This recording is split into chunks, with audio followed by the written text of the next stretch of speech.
اللہ تبارک و تعالیٰ نے انسان کی فطرت میں عجیب و غریب چیزیں رکھی ہے۔ انہی فطرتوں میں سے ایک فطرت یہ ہے کہ مرد کو اللہ تبارک و تعالیٰ نے ایسی فطرت عطا فرمائی ہے کہ وہ اپنے پاس ایک سے زائد عورتوں کو رکھے۔ چنانچہ اسی لیے اللہ تعالیٰ نے قرآن کریم میں ارشاد فرمایا فَانْكِحُوا مَا طَابَ لَكُم مِّنَ النِّسَاءِ مَثْنَىٰ وَثُلَاثَ وَرُبَاعَ، جو عورتیں تمہیں پسند ہو تم ان سے نکاح کر لو، دو دو سے، تین تین سے یا چار چار سے۔ اللہ تعالیٰ نے فطرت کو سامنے رکھتے ہوئے قرآن کریم میں یہاں پر اعلان فرمایا ہے کہ دو دو سے، تین تین سے، چار چار سے۔ اب یہ انسان کی فطرت ہے کہ وہ یقیناً دو دو رکھے گا، تین تین رکھے گا، چار چار رکھے گا، یہ انسان کی فطرت ہے۔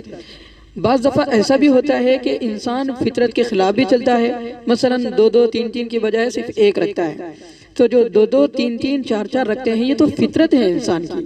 اب فطرت اگر انسان کی ہے تو وہ اس کی ضرورت ہے۔ تو اب اس اعتبار سے عموماً اس وقت جو عاجز کے حالات، عاجز کے سامنے جو امت کے حالات ہے، جو ہندوستان کے حالات عاجز کے سامنے روز بروز لوگوں کے کالز آتے ہیں، لوگوں سے فون سے بات ہوتی ہے، لوگ اپنے حالات بیان کرتے ہیں، تو اس سے کھل کر بات سامنے آتی ہے کہ تقریباً مرد ایسے ہوتے ہیں واقعتاً جن کے پاس کئی کئی عورتیں ہوتی ہیں۔ اب بعض تو وہ ہوتے ہیں جو الحمدللہ شریعت پر چلنے والے، طریقت پر چلنے والے ہوتے ہیں، تو جو اس کی وجہ سے وہ ایک سے زائد دو نکاح، تیسرا نکاح، چوتھا نکاح کر کے متعدد عورتیں اپنے نکاح میں رکھ کر پاک دامنی کی زندگی گزارتے ہیں۔ ٹھیک ہے، یہ دنیا سے نہیں ڈرتے، یہ وہ لوگ ہیں جو اللہ کے نزدیک مقرب بندے ہیں، جو دوسرا نکاح تیسرا نکاح کر کے اللہ کے مقرب بنتے ہیں اور اللہ کا قرب حاصل کرتے ہیں، گناہوں سے بچتے ہیں۔ اگرچہ زمانہ ان کا مخالفت ہوتا ہے، زمانہ ان کو تانا زنی کرتا ہے کچھ دن، بعد میں حالات دھیرے دھیرے رفتہ رفتہ سب ٹھیک ہو جاتے ہیں، کچھ دن تو ان کو مجاہدہ کرنا پڑتا ہے۔ لیکن بعض لوگ وہ ہوتے ہیں جو فطرت پر تو عمل کرتے ہیں، یعنی ایک سے زائد عورتیں رکھتے ہیں، بیوی ایک ہوتی ہے اور ناجائز تعلقات کئی عورتوں سے ہوتے ہیں۔ یہ قیامت کی نشانی بھی بتائی گئی حدیث پاک میں کہ قرب قیامت نکاح کا تصور ختم ہو جائے گا۔ آدمی ایک آدمی کے پاس 50 عورتیں ہوں گی، یعنی 50 عورتوں کا وہ خیال رکھے گا قرب قیامت کے دن۔ قرب قیامت کیا؟ لیکن نکاح کا تصور ختم ہو جائے گا۔ اگر وہی یہ خیال کرتے ہوئے کہ اللہ تعالیٰ نے مجھے مال و دولت دیا ہے تو وہ حلال طریقے سے ان 4 عورتوں سے نکاح کرے اور ان کے تقاضوں کو پورا کرے، بجائے اس کے کہ ناجائز تعلقات کے ساتھ انسان ان کا خیال کرتا ہے اور ان کی ضروریات کا خیال کرتا ہے اور ان کو مال و دولت دے کر ان کی ضروریات پوری کرتا ہے اور اپنی خواہشات ناجائز طریقے سے پوری کرتا ہے۔ کئی ایسے واقعات ہیں دوستوں۔ اسلام دین فطرت ہے، اسے سمجھیں۔ کئی عورتیں ایسی ہیں جو دوسرے نکاح کا اجازت نہیں دیتی، اور کئی ایسے ماں باپ ہیں جو دوسرے نکاح کی اجازت نہیں دیتے، کئی ایسے خاندان والے ہیں جو دوسرے نکاح کا اجازت نہیں دیتے۔ دوستو، آج اس بڑی درد سے یہ بات کہہ رہا ہے کہ اس وقت معاشرہ تباہی کے دہانے پر چل پڑا ہے، شیاطین اپنے پھندے اٹھائے ہوئے ہیں اور مرد زناکاری کی طرف بڑھتے جا رہے ہیں، کیونکہ انسانی فطرت ہے کہ وہ ایک سے زائد عورتوں کو رکھے، یہ انسانی فطرت میں سے ہے۔ اللہ تعالیٰ نے مرد کو طاقتور بنایا ہے۔ اللہ تعالیٰ نے ایک بیوی کے متعلق کب کہا معلوم ہے؟ قرآن کریم کی آیت کو پڑھیے، وَإِنْ خِفْتُمْ أَلَّا تَعْدِلُوا۔ پہلے تو یہ کہا کہ تم 2 2 3 3 4 4 کرو، یہ تو اللہ کا حکم ہے، لیکن اگر فَإِنْ خِفْتُمْ، اگر تمہیں ڈر ہو، اندیشہ ہو، اللہ تعدلوا، کہ تم ان کے درمیان برابری نہیں کر سکتے، انصاف نہیں کر سکتے اور ان کے حقوق ادا نہیں کر سکتے، تو تب اللہ تعالیٰ نے کہا کہ آخر صورت یہ ہے کہ تم ایک نکاح پہ اپنی زندگی گزار لو، ورنہ پہلے ایک پہ نہیں کہا، پہلے تو 2 2 3 3 سے اللہ تعالیٰ نے ابتدا کی۔ تو اس بات کو سمجھے دوستو، یہ اسلام جو ہے نا، یہ اسلام دین فطرت ہے۔ خلاق دو جہاں رب العالمین کو اچھی طرح معلوم ہے کہ انسان کی فطری ضروریات اور تقاضے کیا ہیں اور ان کو پورا کرنے کے لیے کون سی تدبیریں مؤثر اور مفید ہو سکتی ہیں۔ اس کے برخلاف چونکہ عام انسانوں کی عقل محدود ہے، محدود علم کے حامل ہے، اسی لیے انہیں بسا اوقات شریعت اسلامیہ کے بعض احکامات پر طرح طرح کے اشکالات پیش آتے ہیں۔ انہی احکامات میں ایک حکم مرد کے لیے بیک وقت کئی نکاح کی اجازت کا بھی ہے، لوگ اس سے تیار نہیں ہوتے۔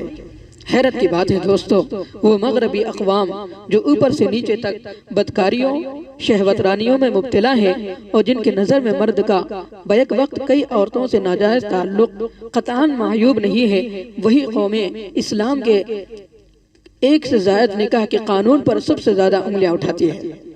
تو اس سے بڑی بے عقلی کیا ہوگی کہ ناجائز تعلقات کو بے تکلف گوارا کیا جائے اور جائز اور قانونی تعلق جو اپنے ساتھ پوری ذمہ داریوں کو بھی ثابت کرتا ہے اسے ناگوارا سمجھا جائے۔ یہ حقیقی بات ہے دوستو۔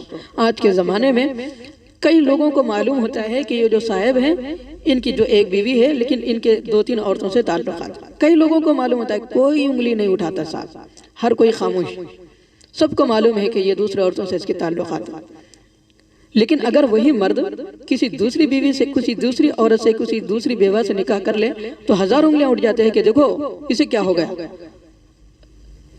یہ آدمی شہوت رانی کرنے پر تل بیٹھا ہے اور اپنی خواہشات کو پوری کرنے کے لیے دوسرا نکاح کر رہا ہے، پہلی بیوی میں کیا خرابی ہے اور فلاں باتیں کستے ہیں۔ غلط ہے دوستو، یہ انسانی فطرت ہے، حلال کو حلال کہیں اور حلال پر ساتھ دیں، لیکن آج ہم حلال کا ساتھ دینے کے بجائے حلال پر انگلیاں اٹھاتے ہیں اور حرام پر خاموش بیٹھے ہوئے ہیں۔ یہ قیامت کی نشانی ہے دوستو، یاد رکھ لیں۔ آج کوئی نبی ہمیں سمجھانے والے نہیں ہے دوستو، یہ امت ہے، یہ معاشرہ ہے جو تباہی کے دہانے پر چل رہا ہے، اس لیے عاجز نے اس نازک عنوان کو چھیڑا ہے۔ اگر ہم نہیں بتائیں گے تو کل قیامت کے دن ہم پر بھی دست گرباں ہوں گے پوری امت۔ اس لیے آج صاف صاف کہہ رہا ہے کہ آج کے اس دور میں دوسرے نکاح کو عیب بالکل بھی نہ سمجھے۔ اگر کوئی دوسرا نکاح کرتا ہے تو معاشرے کو چاہیے کہ وہ اس کا ساتھ دے، تیسرا نکاح کرنا چاہتا ہے تو ساتھ دے، ماں باپ کو بھی چاہیے کہ ساتھ دے، خاندان والوں کو بھی چاہیے کہ اس کا ساتھ دیں اس میں، اور اس بات کا بھی خیال رکھیں کہ یہاں اس زمانے کے اندر خاص طور پر ہندوستان میں مرد آدمی اپنی بیوی سے اپنی پوری خواہش مکمل نہ ہونے کی وجہ سے دوسرا قدم اٹھا رہے ہیں۔ آج اس کے پاس کئی ایسے واقعات، ایک صاحب آئے آج اس کے پاس اچھے خاصے ہیں اور کہنے لگے کہ بات دراصل ایسی ہے کہ بیوی کو ڈیلیوری ہوئی ہے اور وہ گھر پر گئی ہے، اب 3-4 مہینے تک نہیں آئے گی، اب میں گناہ سے بچ نہیں سکتا، مجھ سے کئی گناہ ہو جا رہے ہیں، کئی گناہ ہو رہے ہیں، اور انہیں واضح طور پر بتایا کہ ایسا ایسا گناہ ہوا ہے۔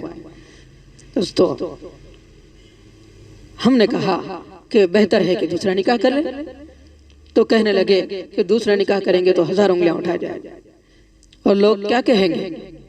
ہم نے کہا کہ کل قیامت کے دن اللہ کو کیا کہو گے، تو خاموش ہو گئے۔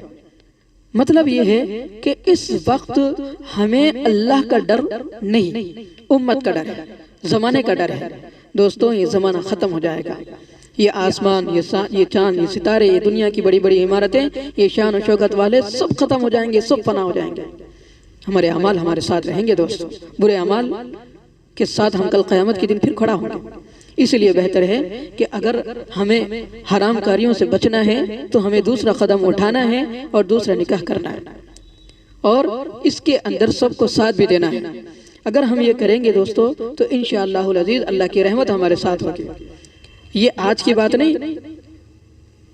بات نہیں بلکہ اس سے پہلے بھی جتنے لوگ دوسرا نکاح کیے ہیں ان کے ساتھ بھی حالات آئے، اس کے لیے مرد کو بہت سارے مجاہدے کے لیے تیار ہونا پڑے گا، اور اس کے بھی کچھ قانون ہیں اور کچھ باتیں ہیں کہ انسان اگر دوسرا نکاح کرنا چاہ رہا ہے کوئی مرد، تو اس کو بھی چاہیے کہ اس مرد کو چاہیے کہ کچھ باتیں ذہن میں رکھے، 3-4 باتیں تو ذہن میں رکھے، جو آج اس کے ذہن میں ہے وہ آج بتا دے گا۔ سب سے پہلی بات یہ ہے کہ جو بھی دوسرا نکاح کرنا چاہ رہا ہے یا چاہ رہے ہیں ان کو چاہیے کہ وہ مجاہدے کے لیے تیار ہو جائے، یعنی تکلیفیں برداشت کرنے کے لیے تیار ہو جائے، اس لیے کہ یہ جو معاشرہ ہے اس معاشرے کے اندر اسلام کی تعلیمات کم ہیں، اس کی وجہ سے لوگ دوسرا نکاح کرنے پر اس کو پاکیزہ بندہ قرار نہیں دیں گے، بلکہ لوگ کیا کہیں گے کہ یہ شہوت رانی پر تلا ہوا ہے۔ اس لیے لوگوں کے تانے شروع میں سننے پڑیں گے، 1000 لوگ مخالفت ہو جائیں گے، اس کے بعد رفتہ رفتہ دھیرے دھیرے سارے لوگ پھر ان کو بھی انسیت ہو جائے گی اور وہ بھی مانوس ہو جائیں گے اور پھر سارے حالات برابر ہو جائیں گے۔ اس بات کو ذہن میں رکھیں۔ اور دوسری بات یہ ہے کہ کتنی بیوائیں ہیں جو گھروں میں بیٹھی ہوئی ہیں، اور کتنی بیوائیں ایسے ہیں جن کے پاس کھانے پینے کے لیے پیسے نہیں ہیں، کتنی بیوائیں ایسی ہیں جن کی راتوں کی نیندیں حرام ہیں اور رات بھر کروٹیں بدلتی ہیں، کسی کے 5 سال گزر جاتے ہیں، کسی کے 10 سال، کوئی بڑھاپے کے قریب آ جاتے ہیں اور گھروں میں بیٹھے ہوئے ہیں، اور ہزاروں مرد ان کی طرف غلط نظروں سے دیکھتے ہیں۔ کسی مرد کی مجال نہیں کہ اس بیوہ کے اوپر حلال نظر ڈالے کہ میں اس سے نکاح کروں اور اس کو اپنی کفالت میں لے کر اس کی زندگی میں خوشیوں کو بھر دوں، یہ ہونا چاہیے۔ لیکن کئی ایسی بیوائیں ہمارے سامنے سے گزرتی ہیں جن پر ہم شہوت کی نگاہ سے تو دیکھتے ہیں، لیکن ان کو حلال طریقے سے اپنے نکاح میں لانے کی کوشش کرنے کی فکر نہیں کرتے۔ یہ کوشش کریں دوستو، اگر ہم کریں گے تو وہ بھی پاک دامن رہے گی، ہم بھی پاک دامن رہیں گے، اور کل قیامت کے دن نبی کریم صلی اللہ علیہ وسلم کے سنت پر عمل کرنے والے بنے گے۔ آپ علیہ السلام نے بھی کئی نکاح کیے۔ بعض لوگ یہ کہتے ہیں کہ اگر دوسرا نکاح کرتے ہیں تو یہ بیوی سے محبت کرنے والا نہیں، یہ عورت سے محبت کرنے والا نہیں ہے۔ اگر یہ بات ہے تو اللہ کے رسول صلی اللہ علیہ وسلم نے بھی کئی نکاح کیے، تو پھر نعوذ باللہ یہ انگلی وہاں اٹھے گی کہ آپ صلی اللہ علیہ وسلم نے ایک بیوی کو رکھتے ہوئے دوسری بیوی سے نکاح کیا؟ کہ نعوذ باللہ آپ بھی اپنی بیوی سے محبت نہیں کرتے تھے، تیسری بیوی سے نکاح کیا کہ ان سے محبت نہیں کرتے تھے؟ یہ غلط بات ہے دوستوں، یہ انسانی فطرت ہے، اس کو ذہن میں رکھیں۔ انسانی فطرت ہے دوسری اور تیسری کرنا، یہ انسانی فطرت ہے۔ چنانچہ اور ایک اہم بات یہ ہے کہ جو نکاح کرنا چاہ رہے ہیں اس بات کو ذہن میں رکھیں کہ بیوہ عورتوں کا خیال رکھے، خاص طور پر ان کو نکاح میں لانے کی کوشش کرے جو دوسرا نکاح کرنا چاہتے ہیں یا تیسرا نکاح، تاکہ ان کی ضروریات پوری ہو جائے اور دنیا کے اندر وہ حلال طریقے سے زندگی گزاریں اور کسی کی غیروں کی نگاہ اس عورت پر نہ پڑے۔ اور دوسری بات یہ ہے کہ دوسرا اگر نکاح کرنا ہو تو نیت اچھی کر لیں۔ بہت سارے لوگ نیت صاف نہیں کرتے، دوسرا نکاح کرنے کے لیے صرف خواہشات پر عمل کرنے کے لیے کوشش کرتے، نہیں، دوسرے نکاح کے لیے ان کا خیال، ان کے گھر کا خیال، پھر اس کے ہونے والے بچوں کا خیال، پھر اس کے بعد اس کے خاندان والوں کا خیال، سارے چیزوں کا خیال کرنے کی کوشش کریں اگر دوسرا نکاح کرنا ہو۔ ورنہ پھر یہ نکاح اسلام میں رواج کے بجائے پھر بگاڑ پیدا کرے گا کہ دیکھو دوسرا نکاح کرا، اس کو بھی چھوڑ دیا اور پہلے سے بھی بغض رکھتا ہے، ایسا نہ کریں۔ اور پھر تیسری بات آ جائیں، تیسری بات یہ ہے کہ اگر دوسرا نکاح کرنا چاہ رہے ہو تو دوسری بیوی کو اب پہلے سے زیادہ محبت کریں، پہلے جتنی محبت کرتے تھے اس سے زیادہ محبت کریں۔ بہت سی دفعہ ایسا ہوتا ہے کہ جب دوسرا نکاح ہوتا ہے تو پہلی بیوی کو ایسے ہی چھوڑ دیتے ہیں کہ یہ تو ہمیشہ کی ہے اور یہ نئی نہیں ہے، بس اسی کے پیچھے لگے رہتے ہیں، اسی کو سب کچھ سمجھتے ہیں۔ یہ غلط ہے دوستوں، اگر دوسرا نکاح کرنا ہے تو پہلی بیوی کو زیادہ پہلے سے زیادہ اس سے محبت کرنے والے بنے اور دونوں کے درمیان برابری کا معاملہ کریں۔ ایسا نہیں کہ بھئی پہلی بیوی کو ہی پھر خوب ترجیح دے رہے ہو اور دوسری بیوی کو بس استعمال کے طور پر، ایسا بھی نہیں۔ پہلی بیوی کو بھی ترجیح دے اور دوسری کو بھی ترجیح دے، دونوں کے ساتھ برابری کا معاملہ کریں۔ اور اگر برابری نہیں کریں گے تو یاد رکھ لے کل قیامت کے دن اللہ تبارک و تعالیٰ کے یہاں بڑی پکڑ ہوگی۔ مرد کی اگر 2 بیویاں کرے اور انصاف نہ کرے تو سب سے خطرناک پکڑ ہوگی اللہ کے نزدیک، اس بات کو بھی ذہن میں رکھیں۔ اور تیسری بات یہ، چوتھی بات یہ ہے کہ پہلی بیوی کی برائی نہ کریں۔ بہت سارے لوگ جب دوسرا نکاح کرنے کا ارادہ رکھتے ہیں تو لوگوں کے سامنے جا کر کہتے ہیں کہ میرے پہلی بیوی کے اندر یہ خرابی ہے۔ نہیں دوستو، غلط بات ہے۔ ہزار عیب ہو پھر بھی کچھ بھی نہ کہیں، بس یہ کہیں کہ بس میری فطرت ہے اور میرا من کر رہا ہے، شریعت نے حکم دیا ہے، میں دوسرا نکاح کر رہا ہوں، یوں کہیں۔ لیکن ہرگز بھی یہ نہ کہے کہ میری پہلی بیوی خراب ہے، اس کے اندر یہ عیب ہے، یہ غلط ہے دوستو۔ اس طرح کا عیب بیان نہ کریں۔ اگر کوئی، بہت ساری دفعہ اس زمانے میں ایسا بھی ہوتا ہے، اگر پہلی بیوی کا عیب بیان کریں گے تو ہی لوگ بچیاں دیتے ہیں، اگر عیب بیان نہیں کریں گے تو لوگ بچی نہیں دیتے۔ دیکھو پہلی بیوی کے اندر کوئی خرابی نہیں، اس کے باوجود بھی دوسری بیوی کرنے کے لیے تیار ہے، اس لیے لوگ اس طرح کی باتیں کرتے ہیں۔ تو ان باتوں کا خیال کریں کہ بیوی کا عیب بیان نہ کریں، پہلی بیوی کا۔ اور آخری بات، دونوں کو اگر نکاح کریں تو دونوں کو الگ الگ جگہ پر رکھیں، بہتر ہے اس زمانے میں۔ ایک جگہ رکھنا بھی بہتر ہے، لیکن ایک جگہ اگر رکھیں گے تو بہت سارے جھگڑے وغیرہ بھی ہو سکتے ہیں، اس لیے الگ الگ جگہوں پر الگ الگ گھروں کا انتظام کریں۔ تو ان باتوں کا خیال کریں اور ان باتوں کا خیال رکھتے ہوئے اگر دوسرا نکاح کرنا چاہے تو کر سکتے ہیں۔ اور آج اس کی رائے ہے کہ جو حضرات دوسرا نکاح کرتے ہیں ان لوگوں کا تعاون کریں اور ان لوگوں کا ساتھ دیں۔ اللہ تبارک و تعالیٰ سے دعا ہے کہ اللہ تبارک و تعالیٰ ہم سب کو ان باتوں پر عمل کی توفیق نصیب فرمائے۔ عاجز بھی عمل کا بہت زیادہ محتاج ہے، عاجز کو بھی عمل کی توفیق نصیب فرمائے، اور تمام سامعین دور دور سے آ کر عاجز کی بات سن رہے ہیں، اللہ تعالیٰ ان کو بھی ان باتوں پر عمل کی توفیق نصیب فرمائے۔